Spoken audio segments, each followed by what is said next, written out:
SC Heerenveen mengalami penurunan performa secara drastis setelah keputusan mereka melepas Tom Haaye pada musim lalu. Gelandang tim nasional Indonesia tersebut mengaku sakit hati karena merasa dipermainkan oleh manajemen yang tidak memberikan kepastian kontraknya. Akibatnya para penggemar ramai-ramai memboikot klub tersebut dengan berhenti mengikuti berbagai akun media sosial Heerenveen.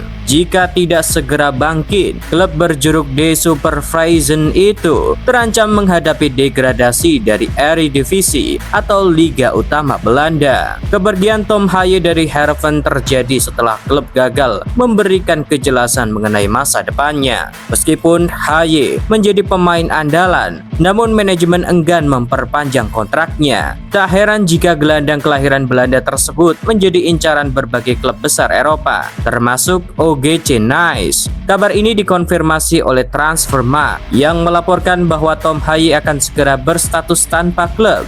OGC Nice dan Como 1907 menjadi dua tim yang tertarik mendatangkan Tom Haaye. Tetapi sayangnya, harapan untuk bergabung dengan klub Serie A itu kandas setelah Heerenveen menolak tawaran Como.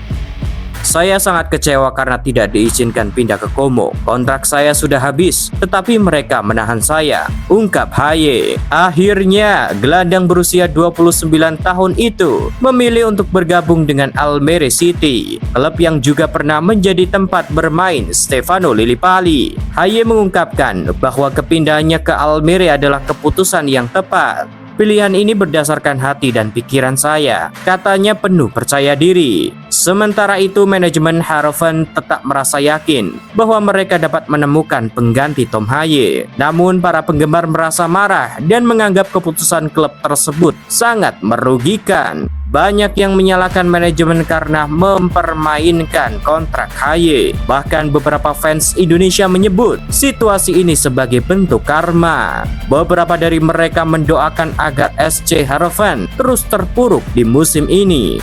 Setelah melepas Tom Haaye, SC Heerenveen menunjuk Robin van Persie sebagai pelatih baru. Namun keputusan itu menuai banyak kritik mengingat Van Persie masih minim pengalaman dalam melatih tim profesional. Sepanjang karirnya, mantan bintang Arsenal tersebut hanya melatih tim kelompok umur di Feyenoord. Meskipun begitu, Van Persie mengaku sangat antusias dengan tantangan baru ini. Saya menjalani tugas ini dengan penuh semangat. Ini adalah kesempatan emas bagi saya, ucap Van Persie.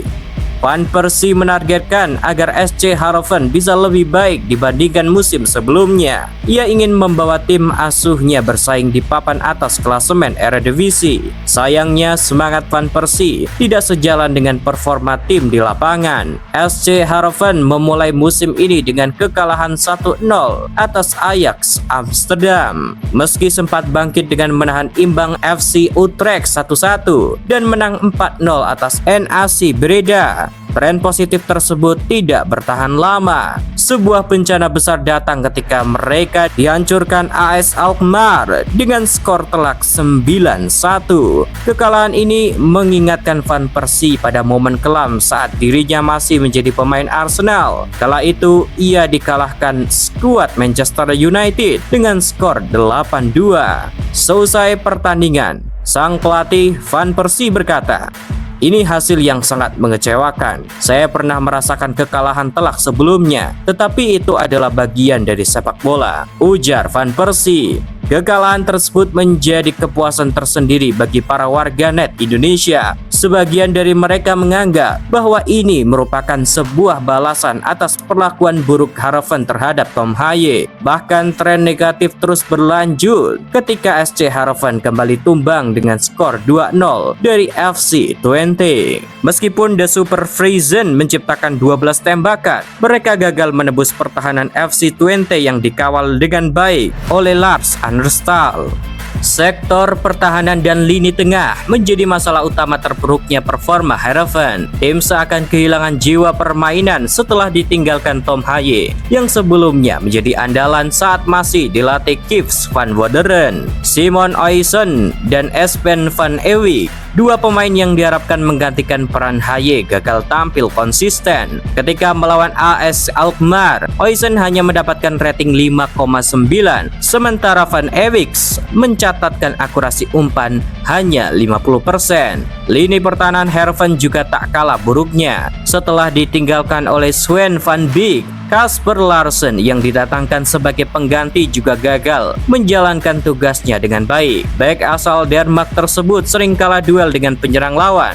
Selain itu, Paul Bosnis juga belum menunjukkan performa yang konsisten seperti musim lalu. Akibatnya, Heerenveen sudah kebobolan 13 gol dari 5 pertandingan pertama, menjadi salah satu yang terburuk di Eredivisie, hanya di bawah RKC Waalwijk yang kebobolan 15 gol. Dengan performa yang anjlok di awal musim, Heerenveen kini hanya terpaut 2 poin dari zona degradasi. Peluang mereka untuk terdegradasi semakin besar karena jadwal pertandingan ke depan tidaklah mudah. Setelah kalah dari FC Twente, The Super Friesen akan menghadapi FC Groningen yang berada di posisi 4 klasemen dan belum pernah terkalahkan. Selain itu, mereka juga akan bertemu NEC Nijmegen yang memiliki penyerang tajam seperti Calvin Verdong. Meskipun begitu, Van Persie tetap optimis bahwa Heerenveen bisa mengatasi tren buruk ini. Berdiri tegak dalam situasi sulit dan bangga pada diri sendiri adalah kunci. Kami harus terus berjuang, pungkas Van Persie. Namun para penggemar di Indonesia tampaknya masih berharap SC Heerenveen terus terpuruk dan bahkan terdegradasi. Lalu, apakah Heerenveen akan mampu bangkit dari keterpurukan atau justru semakin dekat dengan jurang degradasi? Time will tell.